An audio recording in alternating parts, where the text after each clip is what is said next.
Okay, heto na nga, no? Nanlumo itong si Luistro. Yan, deserve mo talaga, Luistro, na manlumo ka. Alam nyo ba kung bakit nanlumo itong si Luistro? Ito, kinain na naman ng buhay ni Attorney Sheila, ang defense team ni VP Sara. Yan po ang mga pag-uusapan natin ngayon araw na ito, no? Maganda po ito. Panoorin natin ito kasi very satisfying po, no? Bumubula na yung bibig ni Luistro. Nanlumo na. Yan ang sinabi ko sa iyo, Luistro. Ang gara-gara nyo kasi nung panahon ng nagpapamedya, kung ano-anong mga banat ninyo kay VP Sara, ang yabang-yabang ninyo, kayo ni Ridon, ngayon, isa sa mga nanlumo itong si Luistro at saka si Dilima, kasi po, hindi po tinanggap yung gawa-gawa nila nitong BIR box, 'di ba? Kanina nag-vlog tayo niyan. Ngayon, panoorin natin ng buong-buo itong mga sinasabi po ni Attorney Sheila, itong defense team ni BP Sara. Grabe, trending na trending ito si Attorney Sheila. Ang galing-galing. Okay? So yan po, ang pag-uusapan natin ngayong araw na ito kasi nag-opening statement itong si Representative Luistro. Takot na takot dito kay Attorney Sheila. So bagong lahat, bago natin panoorin, paki-like at saka paki-share itong ating video, itong ating vlog para naman guys kakalat ito sa taong bayan, At sa mga hindi pa nakasubscribe dito sa Donmar TV, libre lang ang mag-subscribe sa YouTube, walang bayad yan, kaya mag-subscribe na po kayo, okay? Updated pa kayo sa ating mga trending na balita na kagaya nito, okay? So without further ado, heto po, magre-react po tayo itong matinding atake ng lead defense team ni VP Sara na si Attorney Sheila. Ito po, panoorin natin. Counsel for respondent has 15 minutes and we will give you the same latitude we gave counsel for the prosecution for an additional 3 minutes should you so need it. You may proceed, ma'am. Thank you, Your Honor. Your Honors, fellow Filipinos, good afternoon. As we begin today the impeachment trial of the Vice President, and in the days ahead, this court will undertake its constitutional task of receiving and weighing the parties' evidence, and ultimately to decide whether... Ayan sa mga hindi pa nakakakilala dito kay Attorney Sheila, yan po si Attorney Sheila ang lead counsel o itong lead defense team ni VP Sara sa impeachment trial. Okay? Ito po, magaling. Ang galing nito. These pieces of evidence justify either a judgment of conviction or acquittal, guided only by its members' conscience and their solemn oath to do impartial justice.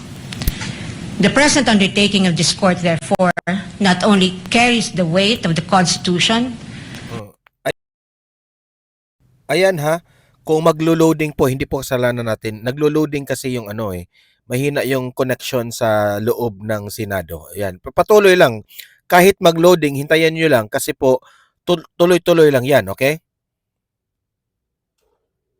But also the imprint of our nation's history, because the Filipino people have shown that they never forget. We, as a nation, never forget. But why is the act of remembering important? What does it matter to our history and to ordinary Filipinos? Because in this trial, the prosecution proposes that we unseat the Vice President elected to office by more than 32 million Filipino people, more than the number of votes cast for the sitting President, and much greater than any of the votes secured by each of the members of the House of Representatives who now are here to prosecute her and seek to undo. Grabe guys, no? Ang taray-taray nitong si Attorney Sheila. Wait lang kayo mamaya, babanat pa yan. This people's choice. Sa makatwid, ang malinaw na layunin sa likod ng mga paratang na ito ay ang pagpapatalsik sa isang vice-presidenteng inihalal ng mahigit 32 milyong Pilipino at bunga ng kanilang malayang pagpapasya. Whatever one's political persuasion is, the reality is that the prosecution now comes before this court to remove a vice president chosen by an overwhelming number of the electorate. You all have heard the prosecution say repeatedly that this is because they seek accountability, that the people have a right to hold their leaders accountable. This is not a matter of debate. Indeed, the people have a right to demand accountability from their leaders. What we have yet to hear from the prosecution, however, is this. When the Constitution declared under Section 1, Article 11, that public office is a public trust and that public officers. Grabe yung mata ha. Tingnan nyo yung mata ni Atty. Sheila. Tingnan nyo, gumaganon talaga oh. Parang tinitingnan lahat, di ba? Grabe itong babaeng ito. Employees must at all times be accountable to the people, serve them with utmost responsibility, integrity, loyalty, and efficiency, act with patriotism and justice, and lead modest lives. The Constitution does not only speak to the Vice President. It also demands the same standards from the prosecutors. Being public officers themselves, the public prosecutors and the members of the House of Representatives are also held to the same constitutional standard. And so we must remember what history tells us. This is not the first time that members of the House of Representatives have attempted to remove the Vice President, and in a manner not compliant with the Constitution. In a July 25, 2025 decision, the Supreme Court unanimously declared in Duterte versus House of Representatives, GR numbers 278353 and 278359, that the impeachment proceedings in the House of Representatives were tainted with grave abuse of discretion, rendering the articles of impeachment that the House transmitted last year to the Senate as void ab initio. Early this year, the Supreme Court unanimously denied with finality the House of Representatives' motion for reconsideration of that decision, with a reminder that while impeachment is a powerful democratic process to call out corruption and grave abuse, impeachment can be abused, and that impeachment should never be abused to maintain the hegemonic dominance of greed by shaming those who occupy high government positions into preventing them from doing what they were sworn to do. But perhaps the most enduring reminder of the Supreme Court that we must not forget in the entire course of this trial is that, in the words of the court, the rule of law that does justice is our lodestar, and that justice includes accountability. Justice includes fairness. Without fairness, there is abuse. This fairness is what our democracy is all about.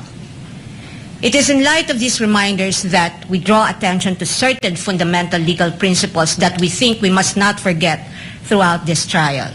Mga batayang prinsipyo na dapat nating tandaan sa buong panahon ng paglilitis na ito, anuman ang ating kulay o politika.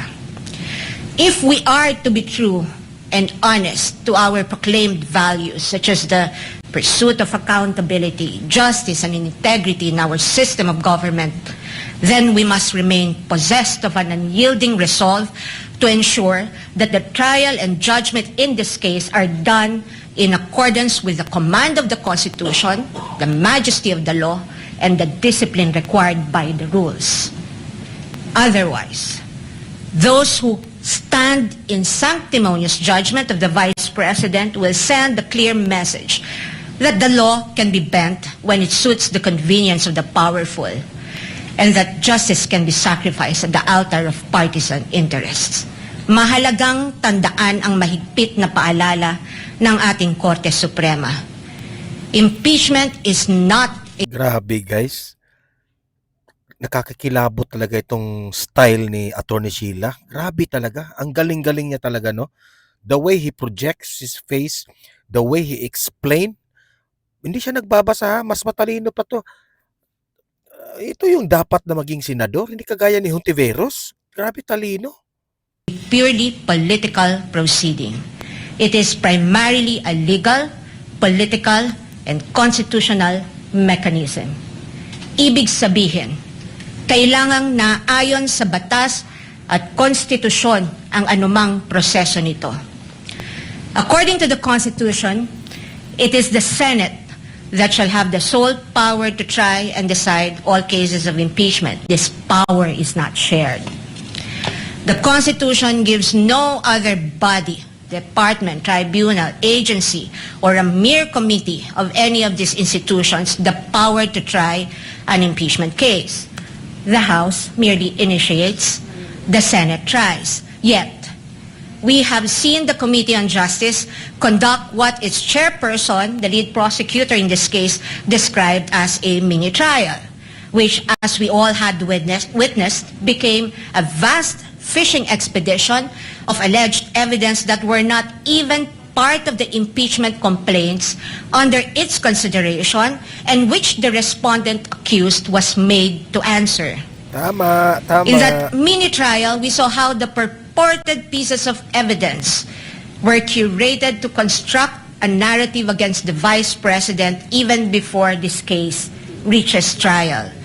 The articles of impeachment presented before this court as an exercise of the House's power to initiate impeachment cases are therefore, in sober truth, the product of an impermissible intrusion of clear constitutional boundaries.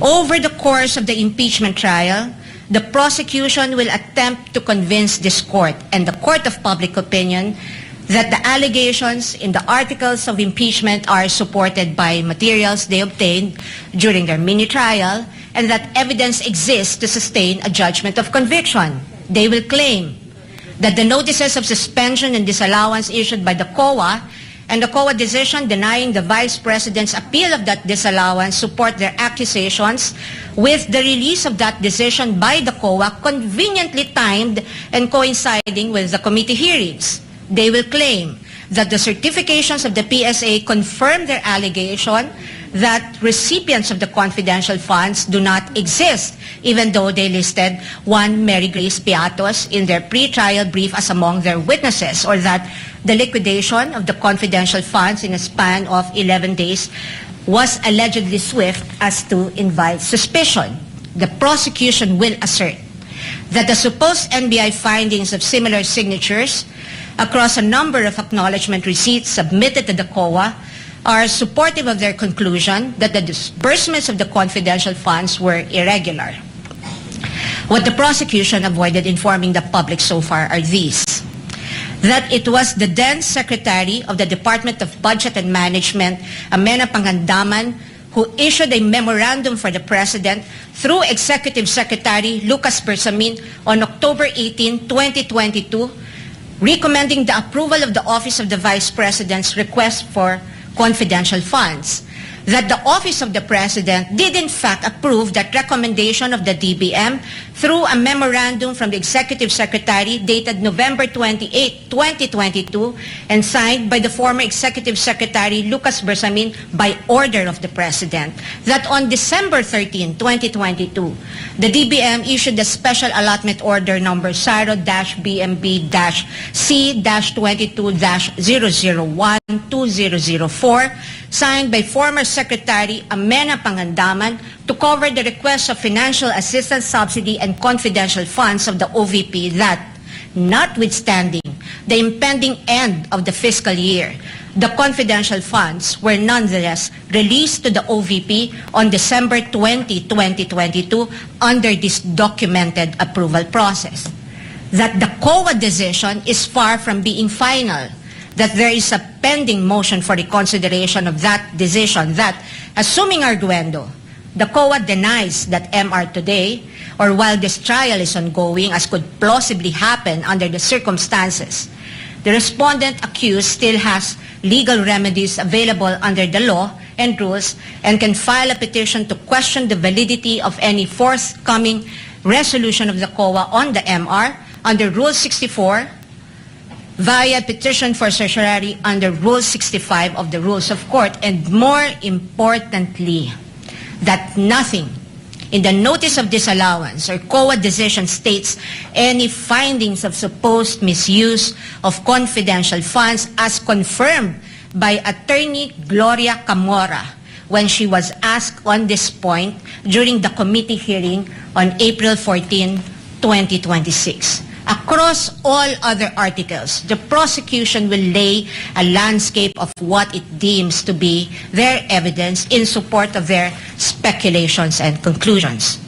We are not strangers to all these accusations precisely because this was not the first time these narratives were foisted into the minds of the general public.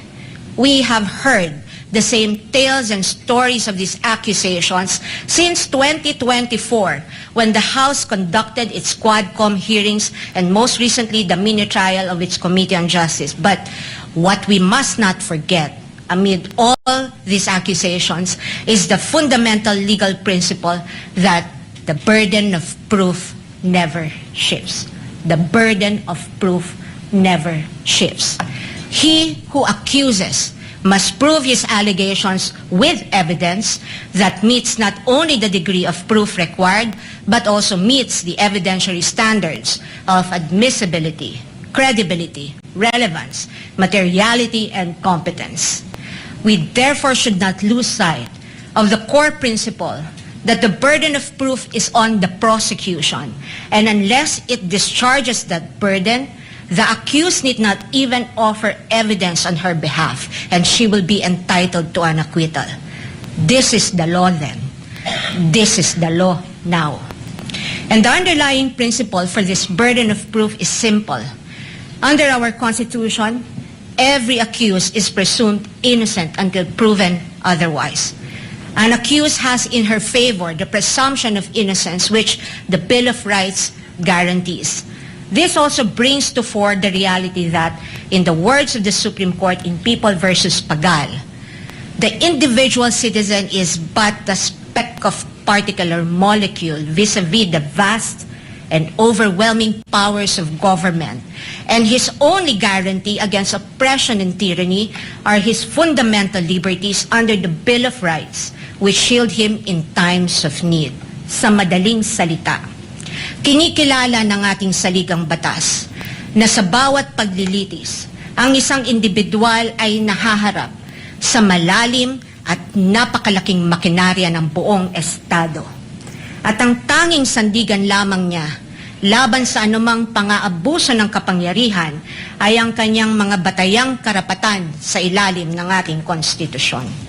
Kaya't mahalagang linawin na sa gitna ng pagtatangkang ikondisyon ang kaisipan ng mamamayang Pilipino at sa gitna ng walang humpay na komentaryo sa mga pampublikong espasyo, wala pang maituturing na anumang ebidensya o alegasyon na napapatunayan ng prosekusyon sa simpleng dahilan na ang bawat ebidensya ay kailangang dumaan muna sa paglilitis at pagsusuri ng korteng may tanging kapangyarihan sa ilalim ng ating saligang batas.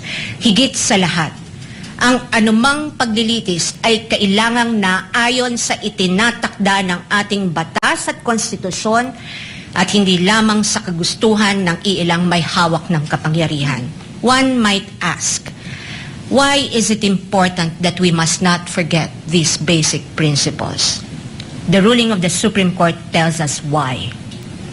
The Bill of Rights applies to the entire impeachment process because inasmuch as our court recognizes that impeachment is a political process, it reminds us that it is not a purely political process but a legal and constitutional mechanism.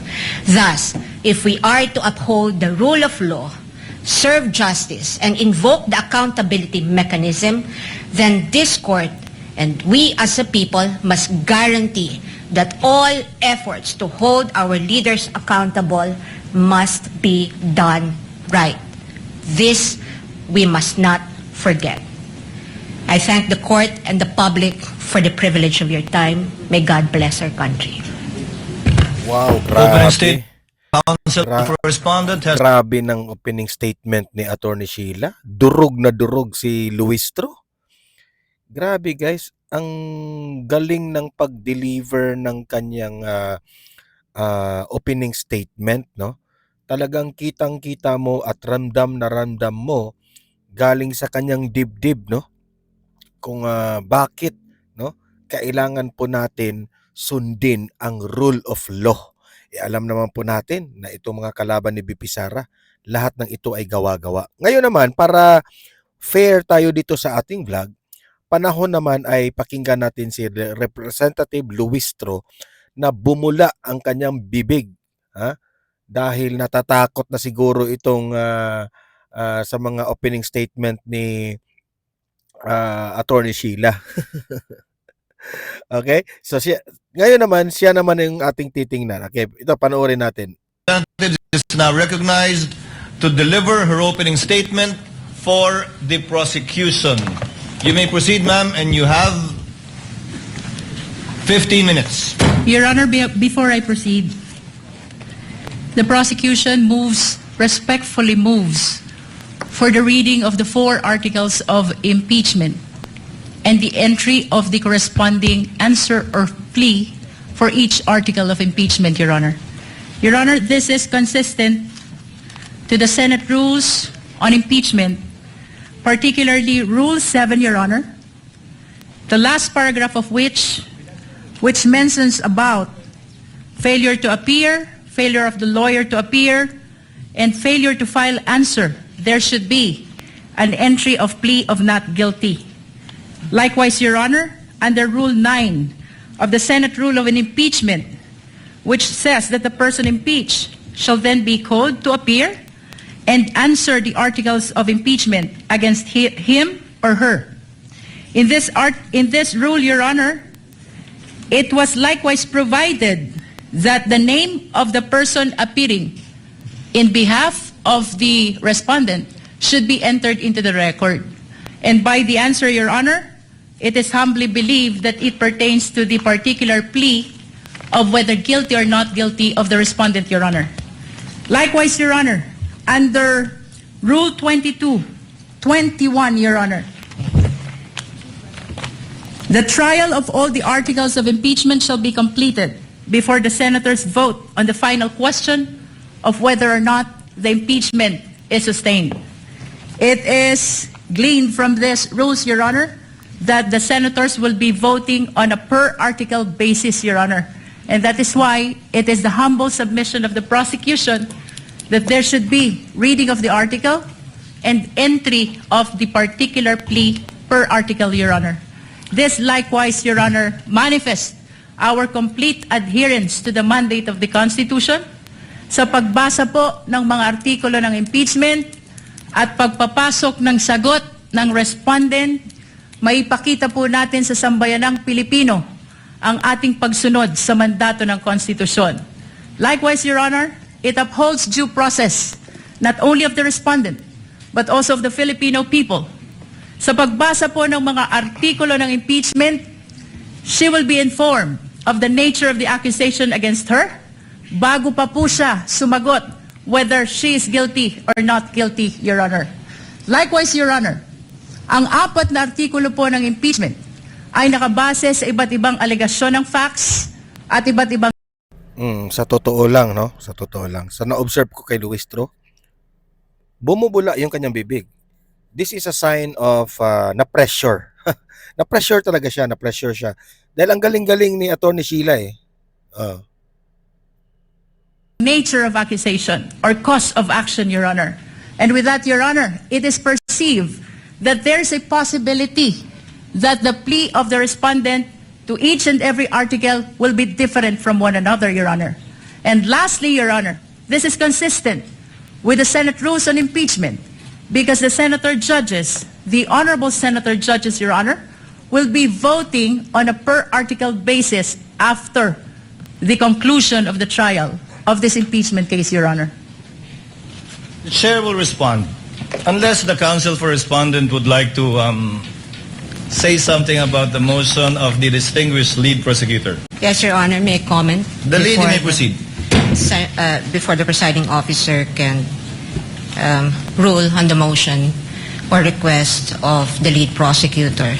But before I give my comment, may I just clarify if the lead prosecutor is now making a motion to arraign the respondent accused.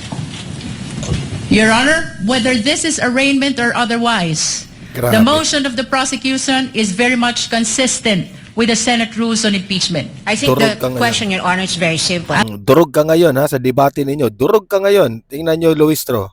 I have Is mentioned, answerable Your by Honor, yes or no, Your Honor. Rule Is the 7, lead prosecutor Rule 9, is the lead Let this prosecutor not be a debate between the requesting councils. for the respondent accused to Counsel be for arraigned, Your respondent, Honor? kindly make your comments and avoid asking questions from the counsel or the prosecutor.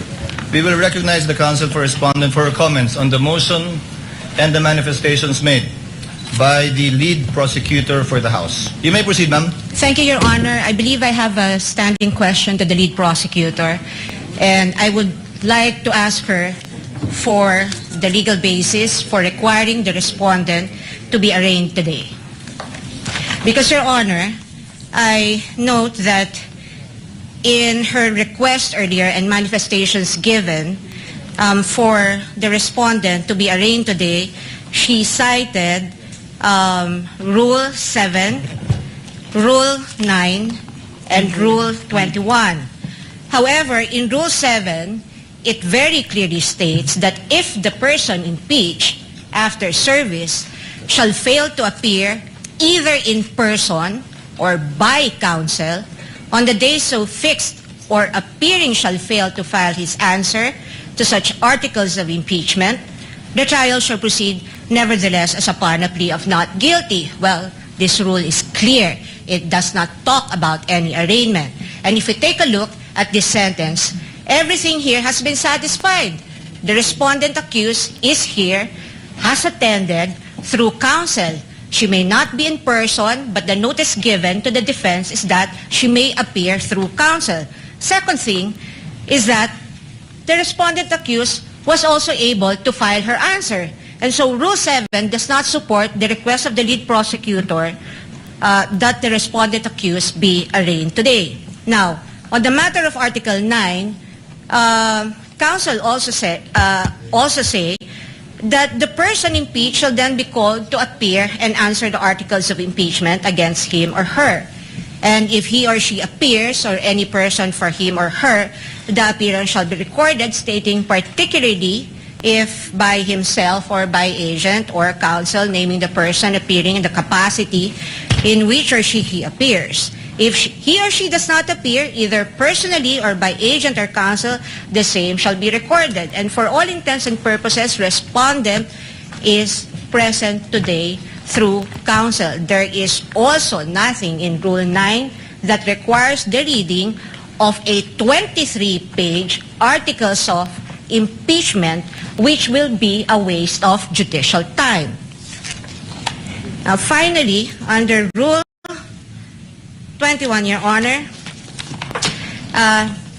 may I just correct the manifestation earlier by counsel, because it would seem to me, unless a reading of the transcript would say that I'm mistaken, but I seem to have heard the lead prosecutor claim that the voting on the articles of impeachment will be per article. Well, that's true, but the first sentence of Rule 21 says, the trial of all the articles of impeachment shall first be completed before the senators vote on the final question on whether or not the impeachment is sustained. Now, honestly, I do not see how Rule 21 is related to the motion now being requested or propounded by the lead prosecutor.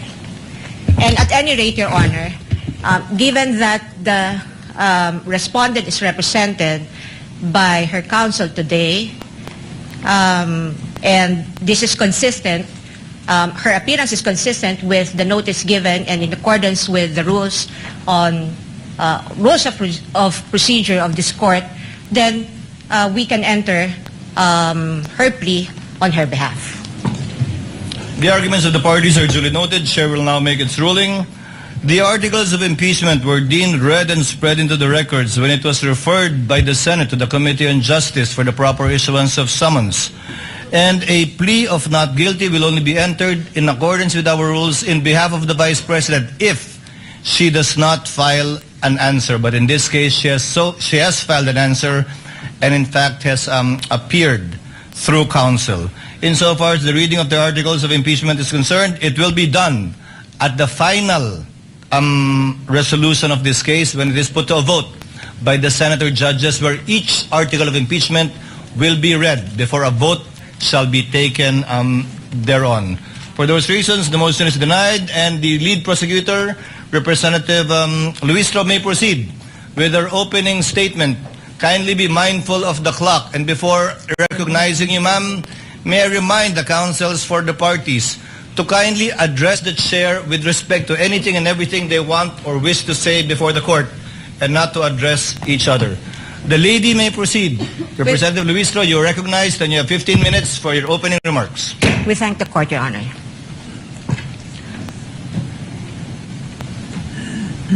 Mr. Presiding Officer, the Honorable Cheese Escudero, the Honorable Senate President, Honorable Win Gatchalian, sa atin pong mga kagalang-galang na Senator Judges, mga minamahal na kababayan, sa loob ng bulwagan o sa labas man, mga nakatutok sa telebisyon, sa cellphone o sa radyo, saang sulok man ng mundo, kayo naroroon.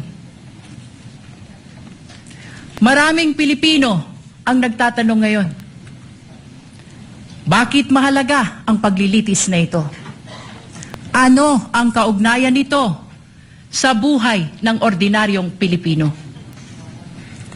Lubos po naming nauunawaan ang mga tanong na yan. Sa katunayan, may isang driver na nagtatanong, paano sasapat ang kita sa pasada upang mapakain niya ang kanyang pamilya? May isang OFW na nagtatanong, hanggang kailan kailangan lumayo upang mapaaral niya ang kanyang mga anak? May isang guro na nagtatanong, paano pagkakasyahin ang kanyang sahod sa dami ng utang na hinuhulugan? May isang manggagawa na nagtatanong, hanggang kailan magtitiis sa pansamantalang trabaho at kakarampot na sweldo? Sa unang tingin, maaring sabihin na malayo sa buhay nila ang paglilitis na ito. Ngunit hindi. Hindi po. Sapagkat ang usapin ngayon ay patungkol sa isang bagay na pag-aari nilang lahat. Ang kanilang pera, ang kanilang tiwala, ang kanilang karapatan na maningil ng pananagutan mula sa mga pinuno na kanilang pinagkatiwalaan. Kapag ang isang empleyado ay nagkamali ng paggamit ng pera ng kumpanya, siya ay pinagpapaliwanag. Kapag ang isang barangay treasurer hindi maipaliwanag ang nawawalang pondo, siya ay iniimbestigahan. Kapag ang isang principal ay naglustay ng pera ng bayan, kahit 5,000 lang yan, siya ay pinaparusahan. Natural lamang na magtanong ang sambayanan, kung ang ordinaryong Pilipino ay pinapanagot, bakit hindi ang pinakamakapangyarihan na opisyal ng pamahalaan? Ito ang dahilan kung bakit mahalaga ang paglilitis na ito. Hindi upang usigil ang isang tao, hindi upang maghiganti sa kalaban, hindi upang manalo sa politika, kundi upang sagutin ang isang tanong na napakahalaga sa kinabukasan ng ating republika. May saysay pa ba ang pananagutan sa ating bansa? Sapagkat ang kasong ito ay higit at lampas sa sino mang opisyal. Higit at lampas sa anumang partido. Higit at lampas sa alinmang administrasyon. Your Honors, the framers of the Constitution understood that there may come a day when extraordinary power would be entrusted to extraordinary office. They also understood that there may come a day when trust would be broken. And that is why they gave the House of Representatives the power to impeach and the Senate the duty to judge, not to punish political opponents, not to settle political scores, but to protect the Republic itself. That is why the Constitution declares public office is a public trust. Ang kapangyarihan ay hindi pag-aari ng sino mang opisyal. Hiram lamang ito sa taong bayan. At ito ang dahilan kung bakit naririto tayo ngayon. Your Honors, the prosecution will present exactly what the Constitution requires. Evidence. Hindi chismis. Hindi haka-haka. Hindi propaganda. At lalong hindi SOCMED narrative. Evidence. Official records. Financial documents. Government reports. Video recording. Statements under oath. Independent findings of institutions created by law. Mga dokumento na hindi bumoboto. Mga records na walang partido. Mga katotohanan na walang kulay pampolitika. Sa unang tingin, maaring magmukhang magkakahiwalay ang 4 articles of impeachment.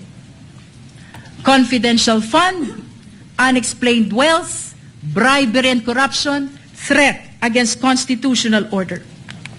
But these are not 4 separate stories. These are 4 chapters of the same story. Story about power exercised without accountability. Story about public trust betrayed. Story about public office that stopped answering to the public. On the first article of impeachment, the evidence will show that more than 612 million pesos in confidential fund entrusted to the office of the Vice President and the Department of Education were disbursed, transferred and liquidated under circumstances that cannot withstand scrutiny. 612 million pesos. Hindi ito pera ng gobyerno. Pera ito ng sambayanan. Pera ng manggagawa. Pera ng magsasaka. Pera ng OFW. Pera ng guro. Pera ng bawat Pilipino na nagbabayad ng buwis at nagtitiwala na gagamitin ito ng tama. The evidence will show liquidation reports supported by questionable documents. The evidence will show acknowledgement receipts bearing names government records could not verify. Names that transformed accountability into a mockery. Pananagutan na naging kalokohan. Names that insulted the intelligence of the Filipino people. Mary Grace Piatos, Milky Sikuya, Kokoy Villamin. On the second article of impeachment, the evidence will show financial transactions involving billions of pesos associated with the respondent and her husband. Billions. Hindi milyon, bilyon. At habang milyon-milyong Pilipino ang nagtratrabaho at nag-iipon buong buhay upang magkaroon ng sariling bahay, makapagpaaral ng mga anak, magkaroon ng kaunting seguridad para sa pamilya. Aba, bilyon-bilyong piso ang dumaan sa mga bank accounts na hindi maipaliwanag ng maayos. This article is not about wealth. This is about accountability. This is about explanation. If wealth was lawfully acquired, where is the lawful explanation? If transactions were proper, where is the complete accounting? If numbers truly add up, then why do they refuse to reconcile? On the third article of impeachment, the evidence will show bribery, graft and corruption through the distribution of cash payments and monetary gifts to officials under the supervision of the respondent. This article is not simply about envelopes. This is about institution. This is about whether loyalty was purchased rather than earned. Government cannot function if loyalty is purchased instead of earned. Kapag nabibili ang katapatan, nawawala ang integridad. At kapag nabibili ang opisyal, nabubudol ang bayan. Perhaps the greatest tragedy is where the conduct allegedly occurred. In the Department of Education. Tama po sa DepEd. The institution entrusted with teaching future generations honesty, responsibility, integrity. On the fourth article of impeachment, the evidence will show culpable violation of the Constitution, high crime, betrayal of public trust through conduct that threatens constitutional order. Among all allegations before this court, none strikes more directly at the heart of constitutional order than this one. Ito na po ang pinakamatindi.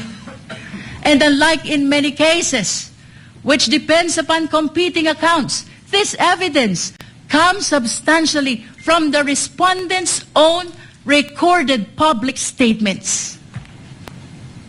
The court will see them. The court will hear them. The court will judge them. Public officials may disagree. We may criticize one another. They may compete fiercely for power. That is democracy. But democracy ends when violence begins. Sa kasaysayan ng ating republika, walang vice presidente na may kaibigan na hitman. Ngayon lang. Walang vice presidente na nagpapapatay ng Pangulo. Ngayon lang. Walang vice presidente na handang magpapatay para lamang makaupo sa pwesto. Ngayon lang. The Constitution provides many means on how to resolve political conflict. Election, legislation, public debate, judicial review, and even impeachment. But it does not permit threats. It does not permit violence. It does not permit people entrusted with power to place themselves above constitutional restraints. Your Honors, at the center of this case lies a simple question, perhaps the most important to any republic. When the people entrust power to a public official, does the public official remain accountable to the people? Or do the people become accountable? Power belongs to the people. Public office is merely borrowed.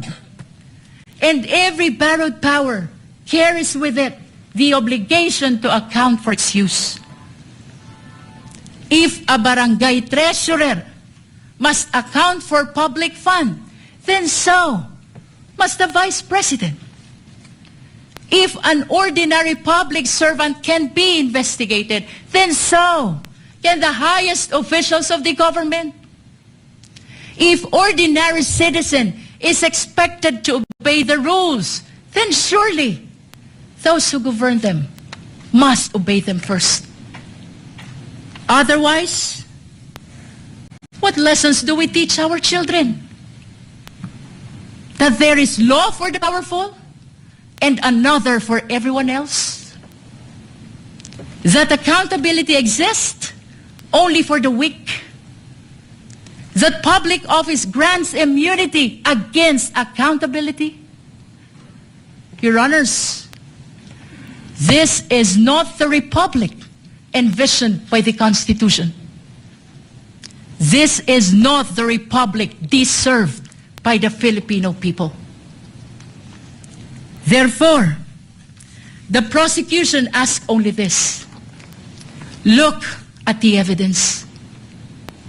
Listen to the witnesses. Examine the records. Follow the evidence wherever it leads. Judge this case not by politics, not by popularity, not by fear, not by loyalty. Judge this case by the Constitution.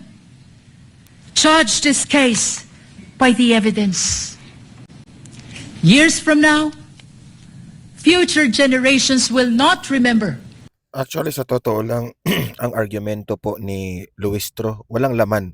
Kaya dinadaan na lang niya sa parang paawa effect yung kanyang intonation sa kanyang pag-deliver niya kanang speech, di ba? Yan. Today's political alliances, they will not remember today's headlines. They will not remember today's slogans. What they will remember is when accountability was tested, the institutions of the Republic stood firm. They will remember only one thing: what this court did when the Constitution called. Future generations will not ask how powerful the respondent was. They will not ask how loud the political debate became. But they will ask one thing: when the Constitution called, did the Republic answer? Your Honors, this is that moment. This is the moment the Constitution anticipated. This is the moment when accountability must mean exactly what it says. This is the moment when public office must truly remain a public trust.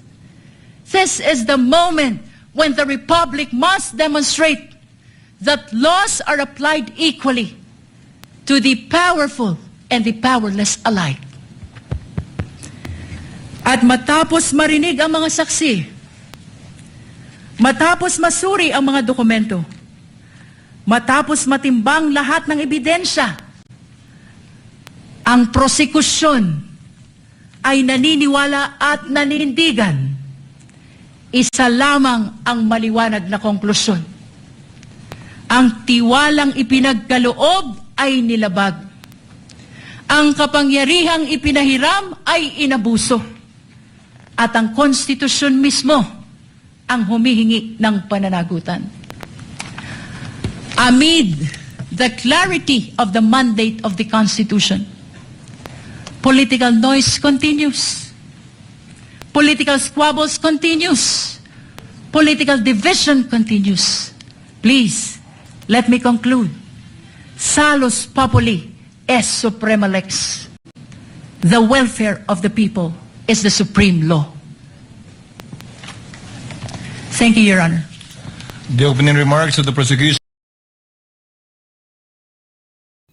Ayan ha. So, kita ninyo ang effect ni Luistro ay nagpapaawa na lang. Pero yung argumento walang laman. Yung ka-attorney Sheila, talagang strong yung argumento, strong yung pagka-deliver ng speech. Si Luistro dinadaan lang sa paawa. So kayo guys, like and share itong vlog natin at mag-comment kayo ha. Ano ang masasabi nyo dito sa mga tinalakay natin. Okay? So, sa mga hindi pa nakasubscribe, subscribe na po kayo. Sa nanonood ngayon, like and share na po kayo. Okay? Libre kayong mag-comment. Aabangan ko yung mga komento nyo sa comment section. Okay? See you in my next video. Have a great day. Have a great night. God bless po sa ating lahat. Mabuhay ang Pilipinas and God save the Philippines. Bye-bye.